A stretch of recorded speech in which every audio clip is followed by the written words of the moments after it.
कर्म युक्त मनुष्यों की जैसी बुद्धि मरण काल के समय होती है, उनकी वैसी ही गति कही जाती है। ये भी बात कही गई है कि जैसी मति अंतिम समय, जैसे समय अंतिम समय मति वैसी आगे की मृत्यु की गति। तो क्यों है ये सिद्धांत? क्योंकि जो आदमी जिंदगी भर कर्म करता है ना, तो उसकी जो मति है, बुद्धि है, सोच है, ज्ञान है, वैसा ही तो बनेगा। मान लीजिए आप जो है ना, कोई स्वर्णकार का काम करते हैं, तो वो करते करते करते उस स्वर्णकार के काम में आप सफल हो जाते हैं, होशियार हो जाते हो। तो चूंकि आपने वो देह से, मन से, इंद्रियों से, अहंकार से वो काम किया, तो वैसी ही मति अंतिम समय आई।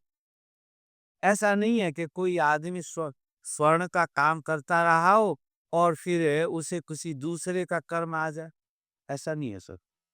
अर्थात इसीलिए हमको कर्मों के प्रति बड़ा सावधान रहना चाहिए, क्योंकि जैसा कर्म करोगे वैसी ही मति बनेगी, और जैसी फिर आपकी मति होगी, विचार होगा, संस्कार होगा, बुद्धि होगी, वैसा ही आप आगे जन्म लेने के लिए मजबूर होंगे। हुँ? हम यहाँ संसार में अच्छे काम, बुरे काम करने के लिए क्यों क लोग कहते रहते हैं? इसीलिए तो कहते हैं कि अच्छे काम करने से आपकी मति जो है अच्छी बनेगी और फिर आपकी गति भी अच्छी होगी। ये तो दुनिया के जितने भी धर्म हैं, जो ये मानते हैं, अच्छा-बुरा तो सभी मानते हैं, कर्म सिद्धांत को लगभग सभी मानते हैं। कोई ऐसा दुनिया में दर्शन नहीं है जो कर्म को न मानता हो, और कर्म को मानने की वजह से हमने स्वर्ग और नरक भी बना रखे हैं। स्वर्ग में कौन जाते हैं? जो अच्छे लोग अच्छे काम करते हैं। काहे के लिए जाते हैं? अच्छा भोग भोगने के लिए। तो इस तरीके से हमको सोचना चाहिए। कर्मयुक्त मनुष्यों की जैसी बुद्धि मरण काल के समय होती है। मरण काल क्या है? सब कर्मों का, इंद्रियों का जो निचोड़ है, ज्ञान है, वो है।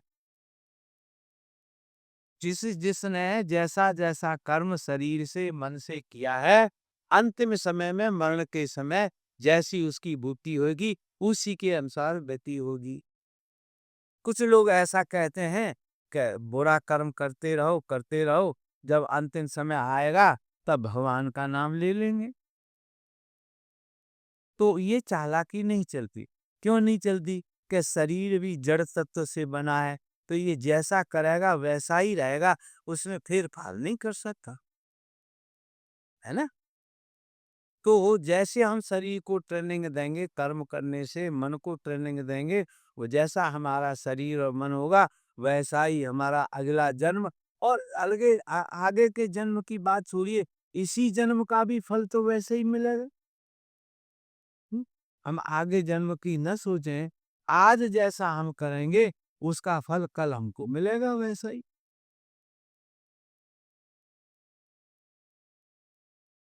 कर्मयुक्त मनुष्यों की जैसी बुद्धि मरण काल के समय होती है, उनकी वैसी ही गति कही गई है।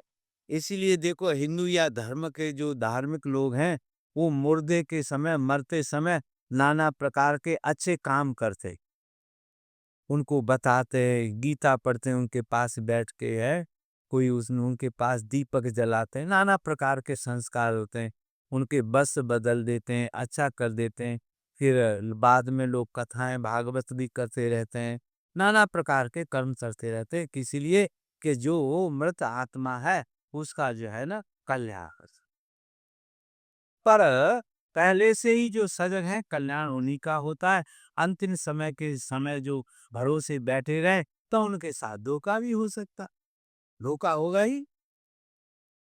किंतु योगियों की वैसी मति अंत काल में होती है, इसकी वैसी गति नहीं कही गई है, क्योंकि कर्मयुक्त मनुष्यों की जो गति शास्त्रों में उल्लिखित है, उसका कथन तो वाणी से किया जा सकता है, किंतु योगियों की जो स्थिति तुमने प्राप्त कर ली है, वह वाणी से कही नहीं जा सकती।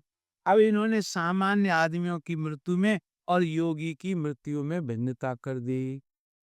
क्योंकि योगी की जो अनुभूति है वो भिन्न प्रकार की होगी। सामान्य व्यक्ति के लिए तो उन्होंने कहा कि जैसी गति वैसी उसकी मति।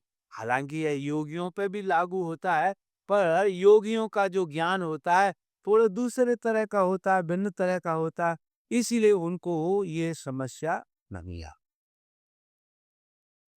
उनके लिए ऐसा भी कहा जाता है कि उनके बहुत जन्म के जो पाप होते हैं वो थोड़ा सा ही ज्ञान होने से नष्ट हो जाते हैं।